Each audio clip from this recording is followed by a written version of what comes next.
Hey everyone, in today's video I will show you how to add news update to your Wix.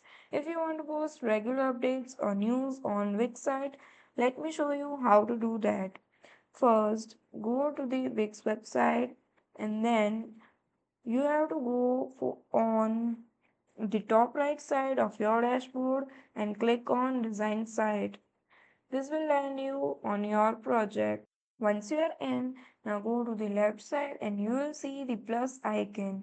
Click on that and here you will find the search option. Once you click on that, a search bar will appear on the right side. Now you have to type news and go to the interactive button. Once you click on that, you will see several news option here. You can take any one of this. You just have to select and add. Now this will add news to your Wix collection. And that's it. You have successfully added a news to your Wix. Thank you for watching.